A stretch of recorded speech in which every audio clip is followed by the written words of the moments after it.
Akasbani Imphal Ngangbam Nganthoi na pau pajari ahanbada maruoiba pau online building permission system ngasi Imphal da hawdoklagani numit nini sathagadaba Northeastern Council gi humputara suba plenary session tha sigi nipandagi mapan phawba Guwahati da pangthoklagani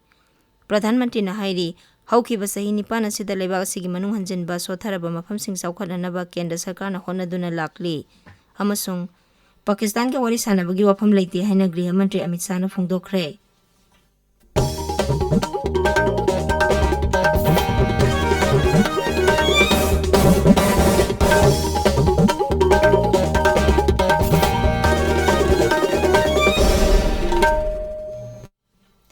Online Building Permission System OBPS ngasi Imphal da hawdoklagani Raijagi Town Planning Bibhag na sinduna ngasi nungthil Imphal gi City Convention Center da OBPS asi hawdokadabani hawdokpagi thoramda Mahud RD amasung PR Mantri Yumnam Khemchan Singh Bharat Sarkar gi Housing amasung Urban Affairs Mantraloy gi Additional Secretary Srimati D Thara saruk yagani Manipur da ngarang COVID ki anoba case manga thengnaki masiga loinana hauzik raija sida COVID ki active case tara taruk leiri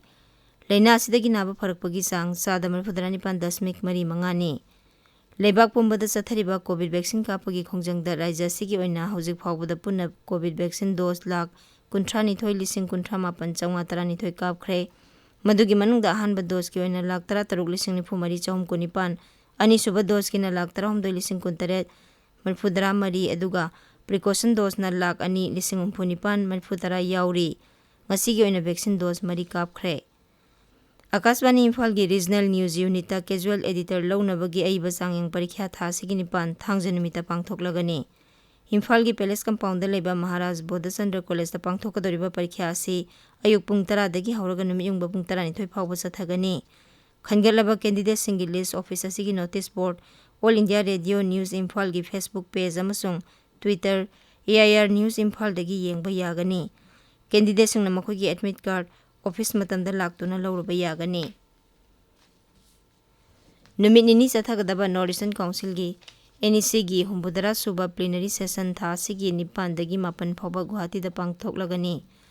Kendra gi Griha Mantri Amit Shah na session asi tha sigi nipan da hawdokani Awang Nongpok Raja Nipan gi Mukhya Mantri Singh Rajapal Singh amasung Donor Mantralo gi official sing amadi NEC gi official sing su session asida saruk yabaga loinana Awang Nongpok lamdam gi hauzik oiriba amadi chawkhat thawrang gi matangda miyam mifam asida khanagani Arunachal Pradesh ki Tawang Jilla gi Jemaithang Circle da ngarang Bharat Lanmi gi helicopter ama kaikhre Lanmi gi pauna hai mafam aduda khudakta changsinduna pilot sing kanba ngamhore pilot amadi sokpana maram oiraga leikhidre amana hospital da layengli Tawdok adubu Mukhya Mantri Pema Khanduna thamoi sukna nungaitaba phongdokpaga loinana asokpa pilot adu athuba matamda phagalakpa oirasanu hairi Awang Nongpok lamdam gi ngamkhai landuna purakpa malem gi kaithelda lupa koti 13,35,000 gi senpham oigadaba sana kilogram kulhumdoi ga konana mioi mari Directorate of Revenue Intelligence na fare sana sing adu Myanmar amadi Bangladesh romdagi pusilakpani hairi Meghalaya gi National Highway tarukta singning khairakpana maram oiraga pung khara lambi sathok sasinda khudongchadaba mayoknakhre Meghalaya gi East Jaintia Hills ki Narpur Wildlife Sanctuary nakna leiba Sonapur Tunnel dangarang singning khairakpadagi matam khara sathok sasin yakidabani adubu miyam gi sathok sasin khudongchanabagi damak singning khairiba mafam sing asida sengdokpagi thabak kana sathaki adumainamak singning khaibagi thaudok aduda Miyoi kaya asopan nangkhibagi amasung gari kaya amangta thoklabagi haibagi paw hujik phawbagi leite tabiriba paw se Akasbani Imphal dagini Himachal Pradesh ki Bilaspur Jilla gi Kotipura da All India Institute of Medical Sciences AIMS Pradhan Mantri Narendra Modi na ngarang sanggakhre lam ekar chani nifutare lomda lupa koti lising ama samri humbudra mathoi changna saba phamung chatre yangkhai leba thoidok hendokpa medical institution asina lamdam adugi miyamda super speciality thaki ana layengi khudongchaba phanghangani Pradhan Mantri na Bilaspur gi Bandalada lupa koti samani phusangna saba government hydro engineering college su sangakhi Mahakna lupa koti 350 sangba medical devices pak semganaba amadi Bharat Mala project ki makhada lupa koti 1,432 changadaba Pinjor Nalagar lambi len mari ohennaba project ki jatra su hunki Bilaspur gi ऐतिहासिक ओइरबा लुनु ground दा पांगथोकपा मियाम gi mitin da wangang bada Pradhan Mantri na lamdam dugi miyam bu Bilaspur लोलदा थागतपा फोंदोखी मांगना high केंद्र सरकार ना हौकिबा सही निपान असिदा लेबाक असिगी मनुंग हंजिनबा सोथरबा मफमसिंग चौखटहनबा honorary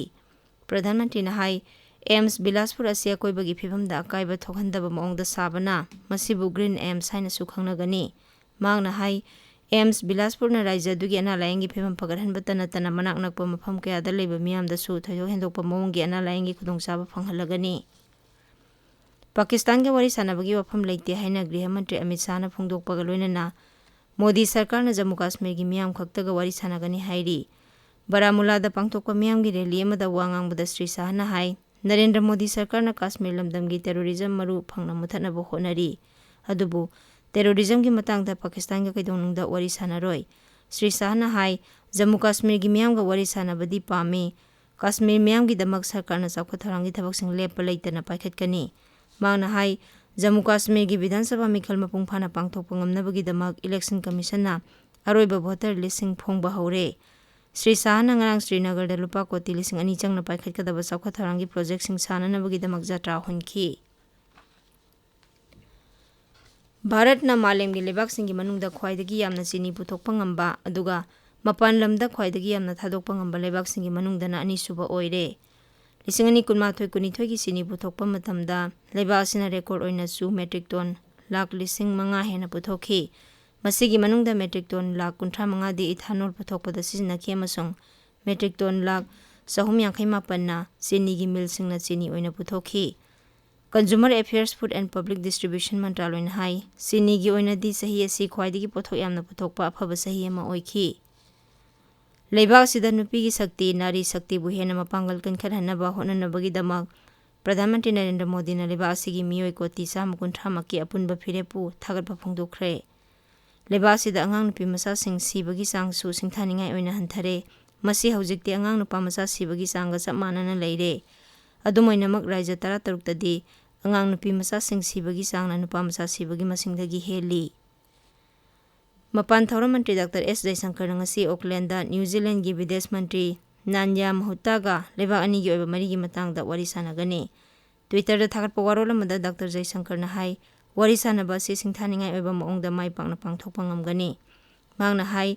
Bharat अमसुंग New Zealand मरु मपांग ओइबगी मपांगल कनखरहनबगा लोइनना ललोल इतिक technology digital शिक्षा अमसुंग लौसिंगुगी ओइबा मरी हेना फगरहनबगी वाफमसु वारी सानबदुदा हौदोकनी डॉक्टर जयशंकर ना हाई यूक्रेन दा हौजिक ओइरिबा फिबम की मतंगदा मालेम गे अमदी इंडो पैसिफिक लमदम की ओइना पुकनिंग चिंगसिलकपा असि थागतनिंगाइनी लेबाक सिनबा थुंगना चथरिबा कोविड की वैक्सीन कापगी खोंजंगदा हौजिक फावबदा वैक्सीन डोज कोटी 219 लाख 34 हेना कापख्रे केंद्र की हक्सेल अमसुंग याइफयुंबाल मंत्रालय ने हाई हौकिबा पुंग 12 दा वैक्सीन डोज लाख 2,34 हेना कापखी हाइबा मतम असिगी मनुंगदा लेबासदा कोविड की अनोबा केस 2,969 थेंगनाखी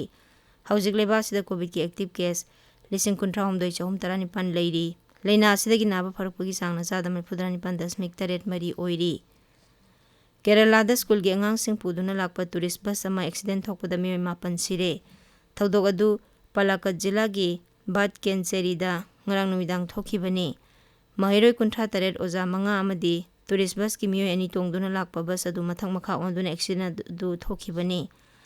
असोकपसिंग अदु त्रिशूर मेडिकल कॉलेज हॉस्पिटल दा लायेंगली भारत अमसुंग साउथ अफ्रीका की मैच अहुंगी नोंगमा मसाना क्रिकेट की अहानबा मैच ngasi लखनऊ दा सानारगनी मैच असि ngasi नुंथेल पुंग अमा मखाइदगी हौगनी अनि सुबा अमसुंग अहुम सुबा मैच थासिगी 9 अमसुंग 13 दा रांची अमसुंग दिल्ली दा सानारगनी अरोइबदा मरोइबा पाव अमो online building permission system ngasi Imphal दा हौदोकलगनी नुमित 9 चथगदबा नॉर्थ ईस्टर्न काउंसिल की 9 सुबा प्लीनरी सेशन थासिगी 9 दगी 9 फावबा गुवाहाटी दा पांगथोकलगनी प्रधानमंत्री ना हाइरी हौकिबा सही 9 असिदा लेबासिगी मनुंग हंजनबा सोथरबा मफमसिंग चौखरहनबा केंद्र सरकार ना होनादुना लाकली अमसुंग पाकिस्तान के वारी सानबगी वाफम लेते हाइना गृह मंत्री अमित शाह ना फोंदोखरे पाउ लोइजरे।